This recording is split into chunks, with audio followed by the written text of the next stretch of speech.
To kick off this bookbinding video, I wanted to share a little bit about the inspiration behind my bookbinds. This is an Easton Press book.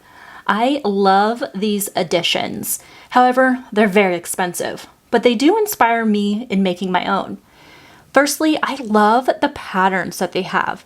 Each one is different. Some of them have more of a Victorian feel, some are more modern. They don't always play to the theme or tone of the book, but I absolutely love it. The only thing it's missing is the title on the cover. I think that's a little bit strange. But when it comes to these books, I really want to try mastering a curved spine, which you see here, and I also want to do these ridges called hubs. This is something I really enjoy in the spines of the books, especially when they're all lined up next to each other on the shelf. They could be different heights, different widths, and so the hubs are in different spots, but it still looks so cohesive and beautiful. So I really want to try that in today's bookbind.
For this bookbind, I really want to see if I can do a curved spine. So I tried a couple different techniques.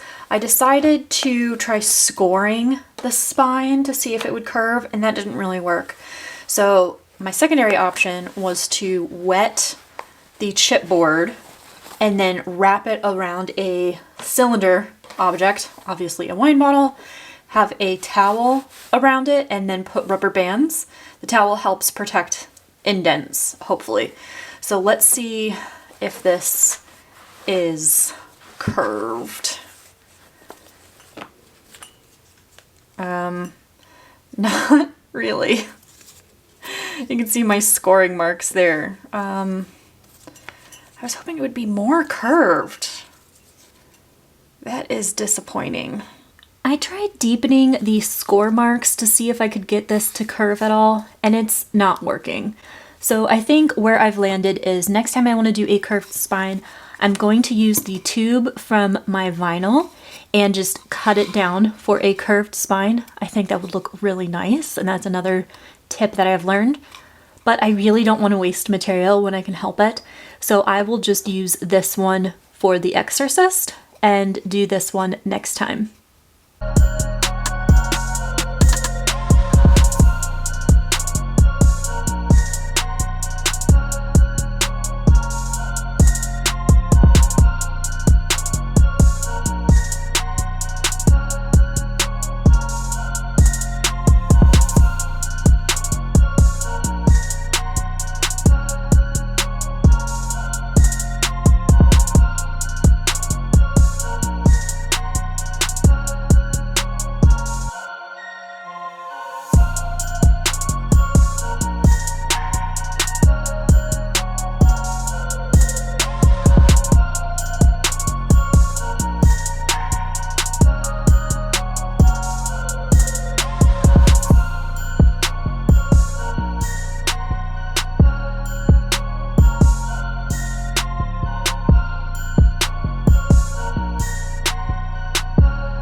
Okay, I used my 1/4 inch spacer between the covers and the spine, so hopefully that will look good. Here's the problem that I'm having right now. So I want to do this spine with hubs on it, but since this faux leather is self-adhesive and incredibly sticky, I don't know how to ensure that I will be able to press it into the crease here. So normally the tutorials I've seen, when there's glue, you tie like string around it while it dries so it really sets in there. And I'm wondering if it's just gonna stick and kind of be like a hump rather than like a creased hub. So I'm just gonna do the best I can. I'm thinking I'm just going to cut the adhesive right here in the middle and try to just do the spine first, like leave this backing on for the front and back covers. So we'll see how that turns out.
Well, here was the inspiration and here was the final product. Not that bad. You can see the inspiration here with the designs that I chose. I'm not quite sure if these are considered Victorian or Gothic, but I really love this classic feel to the book. And I added the title, like I said I wanted. Even if the author's name got messed up a little bit, I think this happened because I put the vinyl on the front cover and then I flipped it over and did the back cover. So maybe with it just being fresh and being face down, it got kind of distorted and messed up and I'm pretty bummed.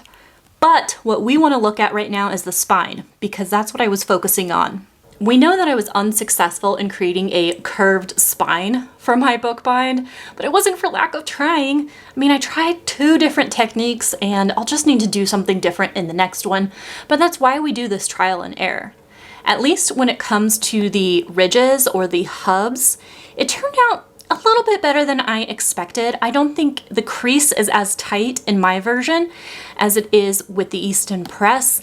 And again, I attribute that just to the fact that this is the self-adhesive faux leather that's a lot harder to work with. And that whole process I tried was very complex. So I don't know if it would be better to try this again with a different material once I run out of this stuff. But I think it's kind of good enough for a first attempt. The back cover is my absolute favorite. I am so pleased with how that turned out. And the sprayed edges, come on, that is epic. As far as my end pages, I am pretty pleased with a couple things. This lined up a lot better adhering to the cover, even if it's a little bit off. I don't think it's as noticeable as it has been in the past. Also, the cut is a lot cleaner for these pages. That's pretty nice. However, you can see the pages, like the whites behind this, it doesn't quite line up. So I still need practice on how to trim the end pages after they are adhered to the text block. That's something I need to work on. Overall, this was great practice rebinding The Exorcist by William Peter Blatty, and I got to practice some techniques. I learned the hard way on a couple things, but I think this was a really good effort, and I'm so excited how this captures the vibe of the book. At least so I think. I have not read this yet, but at least I really get to enjoy reading this with an awesome, awesome edition. Thank you so much for hanging out with me in this video and following along in my bookbinding journey. I'll see you next time.